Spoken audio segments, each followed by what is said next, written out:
Gommaa konkolaataaf na haa godhu jettee waadaa seentee isumaaf taatee.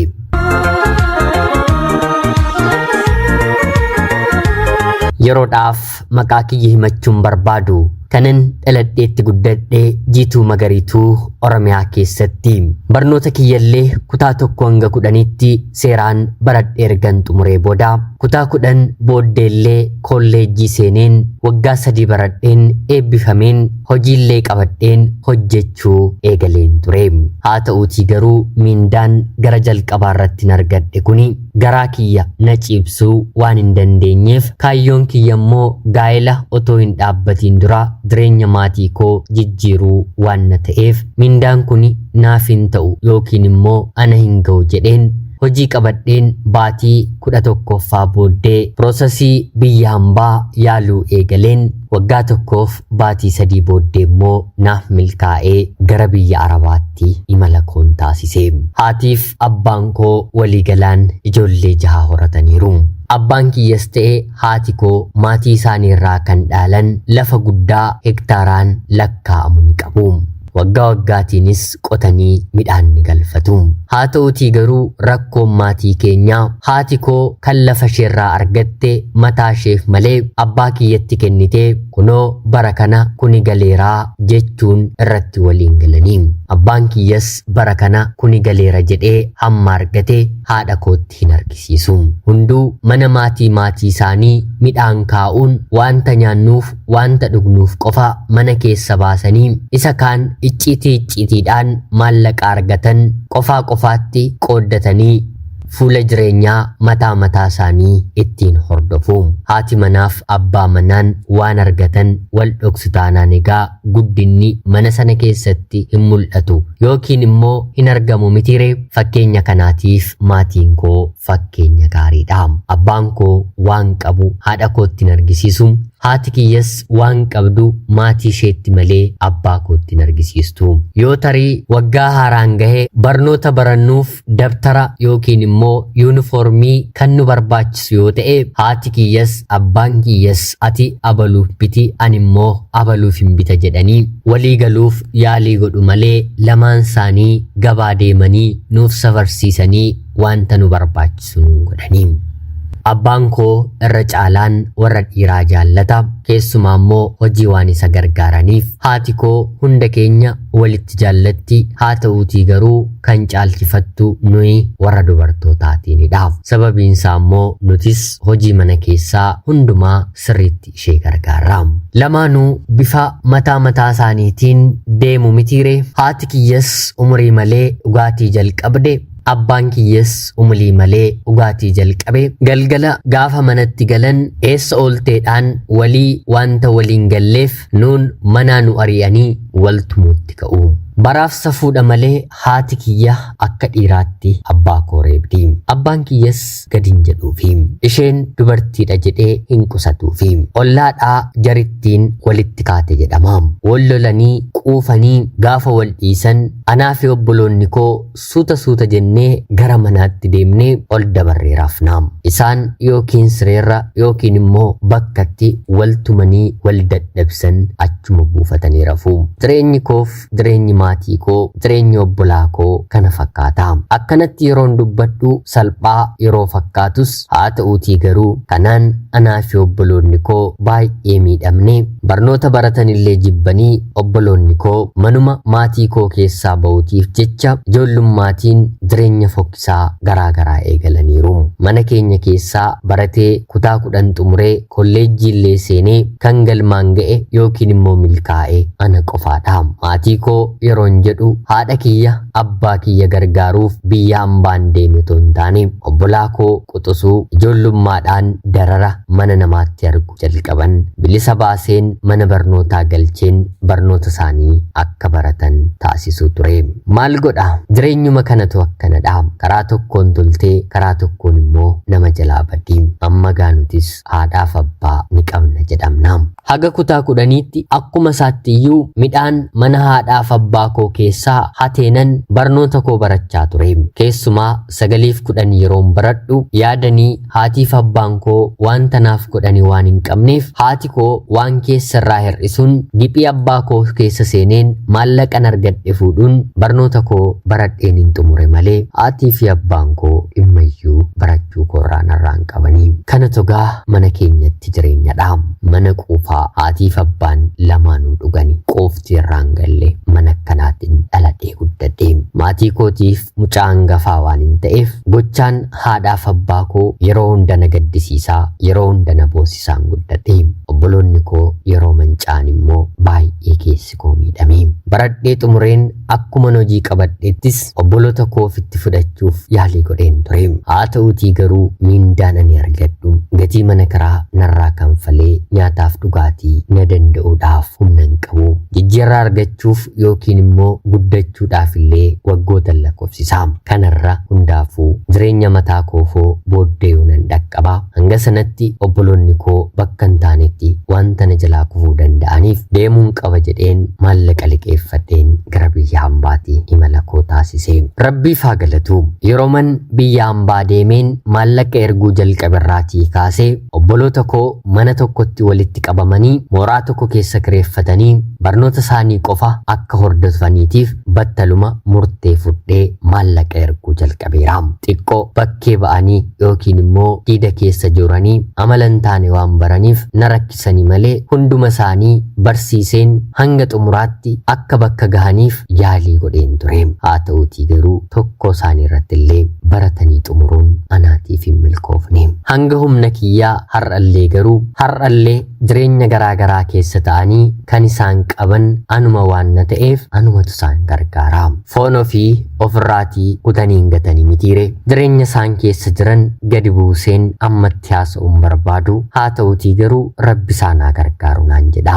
Abaarsuma manaa ta'ee hundumti isaaniillee akkan tattaanetti jiru. Maarreegaa biyya hambaa ergan bahee booda mucaama biyya koo kan taate anaan waggaa 2 na dursitee biyya hambaa kana dhufte tokko waliin gama toora sooshaal miidiyaatiin wal barraa. Maatiin keenyi ollaa anaaf umuriidhaan eegoo koo kan taate waan ta'eef akka obboleettii koo quxisuutti ishee ilaalaa. Jireenya biyya ormaa kana yaadaa fi wantoota garaagaraatiin wal bira dhaabbachaa hiriyaa dhugaa biyya ormaa keessatti abdii waliif ta'ee wal utubuu mucayyoo kana waliin waliif taane.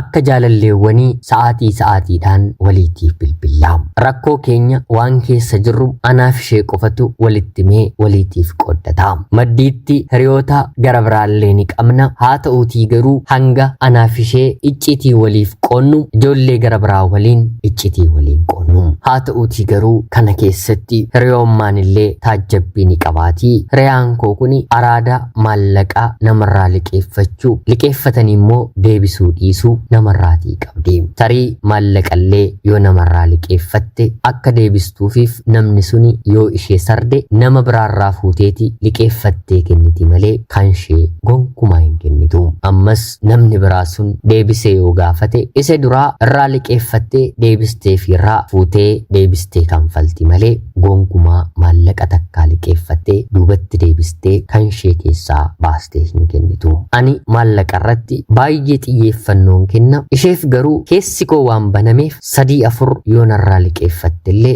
gaafuma argattu gaafuma maallaqa fudhattu naaf kennin jedha. Isheenis dhimmoota garaagaraatiin maallaqa kana na dagachiisti. Anis dhugumatti immoo inuman dagadhaafi inumaa dagadheen irratti liqeessaafi irratti jibbus amala gaarii hedduu wanta isheerraan argadheef dhabuu walitti bu'uu walitti gadduu biyya ormaa kana keessatti waan hin feeneef qofa calluma jedheen ishee bira darbaa. Hiriyoonni koo waliin hojjennu waliin jiraannu tokko tokkos mucayyoon kun siitiin maaliin si tuqxeetti si'a meeqallee maallaqa yoo si gaafatte ni kennitaafi jedheen itti himu. Anis wanta isheen keessa jirtu waan isin hin beeknee fi akkas kan garaatti jabaachuu feetanii jedheen deebisaafi. Maqaa addaa addatti qabdi. Eegoo kiyya taatus har'a irratti yeroon ilaalu garuu gadameessuma haadha ishee keessaallee waggaa 9 guuttee waan baate natti fakkaati. Mucayyoon kun jaalallee akkam wal jaallatanis ni qabdi. Baay'ee jaallatiini. Waa'ee isaa baay'ee nattaasa'uu isheerraatii kan ka'e anillee nama kanaaf ilaalcha gaarii ilaalcha jaalalaan qaba. Qoosaaf isaa ta'u isuma dhugumaa otoo ati gurbaa kana dhiiste anatu dhaqee itti utaalee qabatan jedhaanii. Gurbaan kun akkaawuntii feesbuukii telegiraamii isaa ni kennaa fi maallaqallee yoo akkam rakkate malee isheen gaafatu waan fedhe irratti baay'ee dhagahanii kan isheen jette malee gonkumaa irraa darbeen godhu waan isheen hojjedhu jettee hojjechaa oole immoo viidiyoodhaan ergaa fi jaalalli isaanii ajaa'iba kan baay'ees nama inaafsisu. Anis yeroo isheetti naasa'u otuu jaalallee akkanaan qabaadhee deemeen waantuma argadhe hojjedheen of hin jijjiira malee biyya hambaa kana keessa kanaa ol hin turuu jedheen isheetti nima ture. Isheenis yaada kiyya kana baay'ee jaallatti. Haa ta'uutii garuu isaa fi ishee gidduu gara gaa'ilaatti akka hin deemneefillee rakkoon guddaan akka jiru, rakkoo sana immoo amma dubbachuu akka hin barbaanne mucayyoon kun jalqabumaa kaastee anatti himti.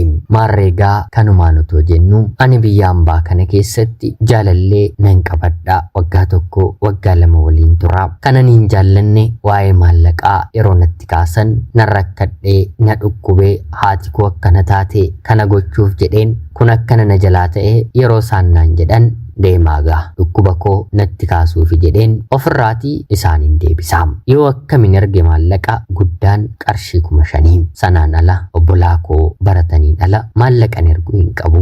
Sunuu obboloota koof otoon maallaqan akkanatti erguu maallaqaan ergutti isaanumtuu nagaa of dhowwatanii walitti bu'u ni wallolu fi kanneen kana fakkaatanii waa'ee isaanii mata duree biraatiin guyyaa biraa otoon isiniif qoodeenaaf wayyaam. Obbolaa wanti walitti buusu wanta guddaa otoo hin taane waanuma xiqqoo faayidaama xiqqoodha. Maarreegaa hiriyaan kiyya kun biyya hambaa kana keessa naannoo waggaa 6 hojjette kanaan booddee nagahaa. Jaalallee koo waliin gaa'ela dhaabbadheen ilmaan horadheen jireenyan jalqabaa jettee nagaatti wal jennee gara biyyaatti galte. Yeroo isheen gara biyyaatti galtu ani reefuu waggaa 4 xumureen waggaa 5ffaa qabadha. Biyya deemtee naannoo baatii 2 akkuma turteen naaf bilbiluun gaa'elli koo akkuman siin jedhe otoon milkaa'in hafee maatiin koo ni didanii jaalallee kiyya waliin isin hidda dhiigaadha jedhaniini jettee gadda isheetti himatte. Anis hidda dhiigaa ta'anii gaa'ela dhaabbachuun abaarsallee of keessaa qabaa. Maal murteessitani ree yeroon jedhuuni durumayyuu akkan sodaadhe sitti meeraa naaf hin oolle. Innis karaa isaa qabachuu isaati anis karaa mataa kiyya qabachuu kooti jettee naaf deebiste. Anis lamaan keessaniyyuu yeroo kanatti wal jajjabeessuu qabdu. Wal jibbitanii waan walirraa addan baaneef sammuu keessan waliif eegaan jedheeni. Mucaan kun eegoo koodha. Yoo xiqqaate waggaa 4 waggaa 5 hangafaanii. Haa ta'uutii garuu gochaan ishee yaanni ishee umurii isheetiin odidha. Akkuman dura isinitti hime. Otuma kanaan hin jedhu torbanoota muraasa booddee akkanuma naaf bilbilte jaalallee kootiin jaalallee gaarii mucaa gaarii amala qabdu biyya hambaatti waliin hojjechaan ture nan qabaa. Ishee siifin qopheessaa. Atis dhiira gaarii amala qaba jettu naaf qopheessi jedheen innis naaf qopheesseera ani immoo isaatiif siitiin qopheesseera jettee nama riisiste. Hin qoosiini jaalallee keedha. Akkam riyaa koo irratti deemeen kan koon godhaa yeroon jedhuuni gaa'ilaa fidha barii. Kan rabbi jedhetu waliif ta'a malee akka fedhanatti raayi. Anaaf inni wal amansiisneema obbolaa waliif taanirra. Gonkumaa kanaan booddee waan akkasii keessan seennu otoo dubartiin gara biraa hin qabatin dafii qabadhu jaalalleen koo duraa nama gaariidha jettee riyaan koo kuni na kadhate. Dhugaa dubbachuudhaaf kana keessa seenuun baay'ee natti ulfaateera. Haa ta'uutii garuu akka isheen nattaasoftetti immoo nama kana dubartii gara biraafillee dabarsuun barbaadu. Waa'ee isaa waa hedduu dhagaheen qoofeera. Yeroo garaagaraattis bira taatee keessumaa erga biyya galtee anaaf ni bilbila. Maarreegaa isatti himtee jaalallee waliin goote. Anaaf dargaggeessi kunis walii gallee. Innis isheedhaaf jaalallee isa caalu akka qopheessee kennee fi isa waliin hariiroo akka jalqaban nattaasa'eera. Gurbaa inni isheef hin fide jedhellee suuraadhaan, viidiyoodhaan, sagaleedhaan waan hundumaan wal na barsiisaniiru. Anis tole jedheen jaalala haaraa amaniin gurbaa kana waliin eegalee jireenya kana akka haaraatti natti mul'isuu jalqabe. Kanaan waggaa 2 biyya hambaa taa'een jaalalaan waliin dabarsinee waggaa 2 booddee gaa'ela waliin dhaabbanna jedheen biyya hambaa keessa waggaa 6 xumureen gara biyya kootti galee maatii koo bira xiqqoo ergan ture booda umriin koos deemeera mitire heerumuun qaba jedheen mana gurbaa kanaa dhufeen galeem jaarsa ergi yeroon jedhuuni ture xiqqoo obsinaa barri kun haa bahu maallaqni argame jedhame oliif gadi bittiin sun bareedaa miti gatiin cidhaa jira baasiin garagaraa jira sana hunda sirriitti yaaduu qabna jedheen attaasa'ee yeroo kanatti ani lakki inni kuni sirrii miti dhiira biraa kan jiru maatiin koollee waan beekaniif ani immoo dubartii hangafaa waan hin ta'eef obboloonni koonarraallee maal baratu kun hin ta'u jaarsa ergiiti cidha sin barbaadu waadaa waliif gallee gaa'ela waliin eegallan jedheeniin yeroo kanatti miinjee koo jalqabaa kan taatu riyaa koo biyya hambaatti waliin turre jaalallee ishee dabarsitee naaf kennitedha miinjeen walii kakaa ulfaataa waliin kakatame tire anis dubartoota warra kaanirraa addatti baaseen isheedhaan naaf kaksiisaa ishee waliin hariiroo qabu ture jedheen isas ishees walitti fidadhe yoon isarratti kanaan booddee waan hambiraa yaade yoon isaatiin kanaan booda miira obbolummaatiin alatti ilaale balaa konkolaataa goommaa konkolaataatiif jireenya koo godhu jettee kakate innis akkanumaa kakaan edaa baay'ee ulfaataadha anis warreen kaanis dabareedhaan kakannee sanaan booddee gaa'elatti seennee waliin jiraachuu eegallee riyaan koo kan beektu biyya hambaa waggaa 6 yeroon ture keessatti maallaqa akkaawuntii tokko irratti yeroon biyya galuuf jedheen walitti qabachaa tureera maallaqa koo keessaa homaa baaseen akka dubartiitti wanta bitadheeru qabu obboloota koo qofaaf kan isaan ga'u isaaniif hin erga kanaan ala nan kaawwadha waa'ee dubartoota biyya hambaa deemanii hedduus asitti biyyumatti waan hin quufeef ani immoo nama baratillee waan hin ta'eef salphaatti jireenya hin taaneef harkan kennine maarreegaa dubbiin kan jiru kanaan booddeedha meeshaawwan garaagaraa mana keessa biteen guuttadhe abbaan manaan koos fakkeessiidhaaf meeshaawwan qarshii xixiqqoo ta'an bitee na kennaa kanaan guyyaa tokko maallaqa sibira jiru kanatti daballee bakka akkanaatii lafa bareedaa binnaa lafa kana binnee immoo baatii tokko baatii lama booddee buufannee ni galagalchina bara kana akka lafaa fi akka mana kan gatii namaaf baasu hin jiru jedhee nama ri'ata anis abbaa manaa koodha mitire bor ijoolleen waan jiraniif bor guddinni waan jiruuf tole jedheen maallaqa hin qabu hunda waan tokko ofirraa nan bisatiin gara akkaawuntii isaatti barreesse bulees abbaa manaa kootiin nan gaggeesse gonkumaa waggaa tokko na waliin jiraate abbaan manaan koo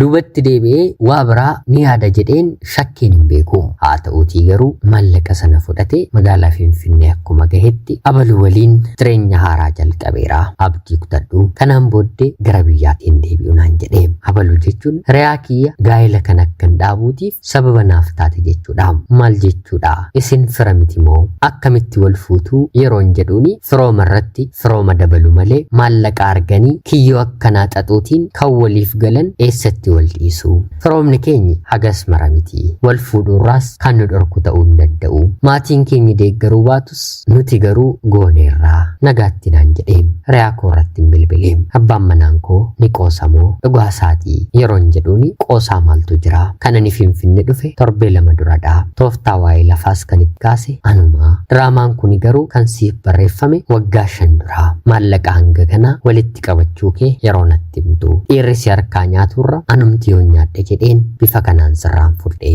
ati immoo garraa miidhaa maallaqallee naaf liqeessite ni dagattaa kanas danda'e ni dagattaa jaalallee koo waggaa tokko siif kennuun koo immoo gatii kana kaasaa naaf haa ta'u sobee kolfaa sobee kakachaan si waliin jiraachaan bahee jettee naaf deebiste bakkuma hin jirutti gaggabeen kufee namnis mana keessan turre kan olla kaaseeroo hin jiru sa'aatii dheeraa bakkuma san argan ture booda mucaan xiqqoo ollaadhaa na waamuu dhufte na argite iyyite iyyishee iyya ijoollee waan na ta'eef nama birmatuuf hin arganne haa ta'uutii garuu afaan reefu hiikkatteetiin abaluun kuftee mana keessa ciisti jettee maatii isheetti himuun sababa daa'ima kanaatti gara hospitaalaa na geessanii lubbuun koo oolte torbee 2 arrabni kiyya dubbachuu dadhabee harkii fi miilla kiyya kottoonfachuu fi diriirfachuu dadhabee mana yaalaa ture baay'ee ulfaataadha torbee 2 booddee naaf wayyaa'ee yeroon deebisee yaadadhu ammas deebisee na dhukkuba baay'ee rakka'e amanuun natti ulfaate tol lubbuu koo balleessee baay'ee natti tola deddeebi'insi koo haga baatii 6 mana yaalaa ta'e manan kireeffadhe keessaallee ba'een maallaqa kanfalachuu dadhabeen mana obboloota koofiin kireesse keessatti galeen jiraachuun eegalee baatii 6 dachee lafa ciniineen ga'ee sanaan booddee garuu wanti ta'e takkaa ta'eera jedheen abdii kutadheen barnootaan baradhee hojii barbaaddatnee galee hin turre kanuma akka rabbi anaaf hojii qopheesseeru aanaa keenya keessatti battalumaan qaxaramee kanaan baatii 4 ergan hojjedhee booda obboleessi koo eegoon kiyya tokko abbaan manaan kee magaalaa Finfinnee naannoo akka kanaa jira jedhanii ani immoo naannoo kana sirriitti nan beekaa maal akkan siif godhuunii barbaaddaa jedhee na gaafate. Yeroo kanatti ani homaa tokko illee hin godhiini an kan rabbi naaf kenne jireenya koon jiraadhaa amma immoo kanaanis miidhamnee umurii kee hafte mana adabaatti dabarsuu barbaaddaa jedheen isa didee. Obboleessi koo yeroo hedduu hidhamee hiikamaa ture umurii malee mana hidhaa baree kanaan otuma jiraachaa jirru kanuma obboleessa kootti dubbadheen torbee booddee mana maatii hariyaa koo kana dunkaana gaddaan argee maatiidhaan lola keessa waan galleeruuf waa'ee isaaniis beekuun barbaadu balbala isaanii irras hin darbu maali jedheen ollaan yeroon gaafadhu intalli isaanii Finfinneetti heerumte konkolaataan abbaan goommaa 10 irra darbee fooniif lafeeshee funaananii awwaalanii naan jedhanii battaluma kan fuuldura kootti dhufe kakaasheen guyyaa anaaf inni wal fuune kakattedha. Hundaafuu hiriyaa koo waggaa dheeraa turte mitiire uffata gaddaa qabadheen boo'icha mana isaanii hiriyaa koo jedhee yeroon boo'u obboloonni ishee balbalaa ol na galchuu didanii. Abbaan manaan ishee jechuun abbaan manaan koo achi jira dhiisaa isheen maal goote gatii harka keenya arganne jedhee na teessisee. Gadda koo taa'een daqiiqaa 5 booddee gara mana kootiin galee argitanii mitiire du'a namaatiif namni waliif gammadu hin jiru dhugaa dubbachuuf hagam feete hiriyaan koo kun nagantus du'a ishee garuu nama barbaadu hin turre haa ta'uutii garuu rabbi guyyaa eegee gatii isaa kanfalee fi duuba kootti deebitee diraamaa addaa narratti hojjette. Kanaan yeroon gadda isaanii umee abbaan manaan koo gara Finfinneetti deebi'ee haati manaansaa boqotee baatii booddee bilbilee dhiifa manaaf godhe baay'eetti si balleesseera cubbuu keetu kanaan nu gahee haadha manaa koon dhabee sanuu daa'ima koo waliin garaatti otoo baattuuti addunyaa kanarraatii boqotee kana hundumammoo cubbuu nuti waggaa dheeraadhaaf sirratti daganneedha maaloo naatufi jedhee na kadhate. Yeroo kanaanis akkan siif tufunoo yoo barbaadde maallaqa kiyya 1-2 lakkaa'itii naaf deebisin jedheeni. Yeroo kanatti inni maallaqa keetiin lafa biteen ture gurgureen bu'aasaa waliin siif hin deebisaa ati qofa natti kaminaan jedheen anis yoo ati kana goote siifan tufan jedheeni. Kanaan innis ooleen bullee lafa sana gurguree gatii buufate waliin kan dallaalaa kisiisaa keessaa kanfalee maallaqa sana naaf deebisee anis maallaqa koo fudheen hojiittiin jalqabee gaa'ela mataa kiyyaas rabbi guyyaa isaatti kan naaf qopheesse dhaabbadheen jireenyan eegalee maallaqa koo erga naaf deebisee booda isaafis nan tufee nan dhiisee fi rabbis na jaallatee jireenya naaf qopheesse. Kanaa ol maalin barbaadare waan sobaattiin kakatiina waadaan kakaa oolee otoo hin buliin guyyaa isin jiraachuuf qophooftanitti jireenya irraatii isin buqqisaa. Ana obboleettii keessan Jiituu Magariituu Oromiyaa keessaatii ulfaadhaa nagayaatti galatoomaa.